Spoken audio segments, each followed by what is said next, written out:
So, can you actually make real money with vending machines? Or is it just another one of those side hustle myths you see all over the internet?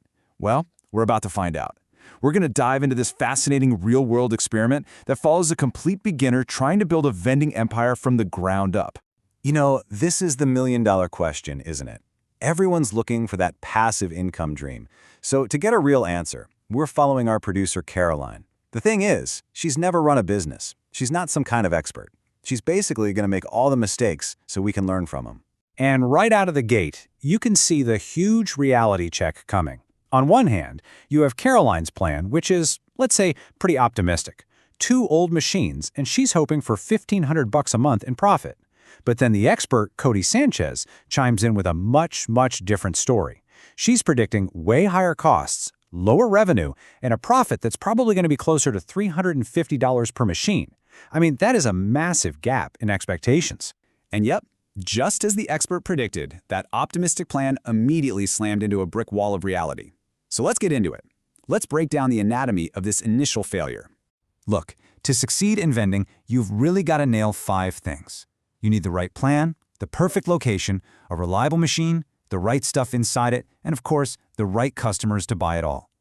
Caroline was about to get a very painful, very fast crash course in how every single one of these can go completely wrong. And that first hurdle was the biggest one of all, the location. I mean, this quote right here, it just says everything, doesn't it? She was totally unprepared for the reality of actually having to go out and pitch a business to let her put a machine on their property.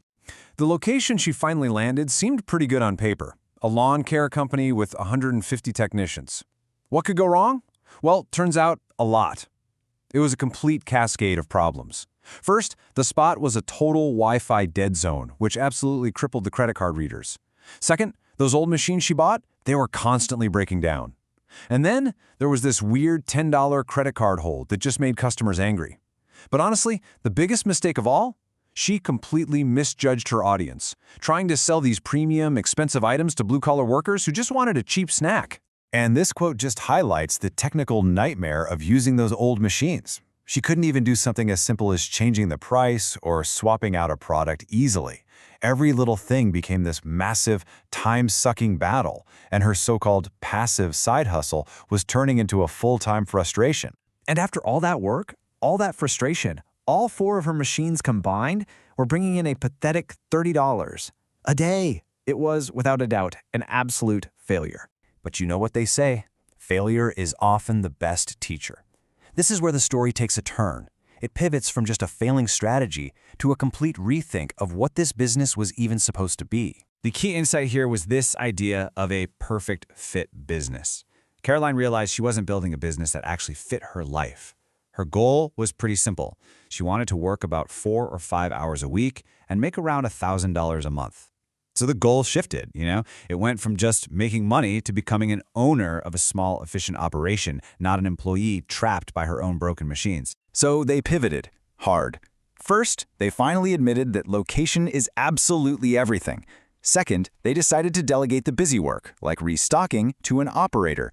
And third, and this is a really big one, they decided to trim the business down to one perfect location instead of trying to scale up a broken model. It's about working smarter, not harder. Okay, so with this brand new strategy in place, it was time for round 2. This is the payoff. This is where we see if this smarter, more focused approach actually worked. And the new location? Oh, it was a stroke of genius. A senior living community with about 350 residents. Now, why was this so perfect? Think about it. They were less mobile, which created a truly captured audience who were genuinely thrilled to have easy on-site access to food and drinks. And the results are look at this. It is night and day. With that old setup, 4 machines made a measly $30 a day and took up to 10 hours a week of her time. Now, one single machine is making double that revenue, and it only takes her about 2 hours a week. Less work, more money. That is the definition of a win. The result of all this? A projected monthly profit of over $550 from that one machine. She was finally making real, consistent money with just a fraction of the effort she was putting in before. And here's a really clever twist. She even managed to turn her original failure into a new business. She sold the contract for that terrible first location for $200 and in the process realized, Hey, I could create a whole new income stream just by finding and selling good locations to other operators. How smart is that? So, what does this all mean for you? Let's take everything we've learned from Caroline's wild ride and distill it all down into a clear, actionable playbook. All right, here are the do's. The absolute #1 most important thing is to focus on locations with captured clients, places like that senior living home. After that, it's all about being smart.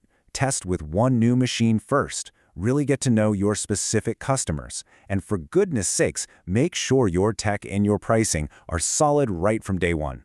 And the don'ts? Well, this is basically a checklist of Caroline's entire first attempt. Avoid old tech and bad Wi-Fi like the plague. But the killer mistake, the one that almost sank her entire business, was trying to sell the wrong product to the wrong audience. You have to get that right. If you take only one single thing away from all this, please let it be this quote.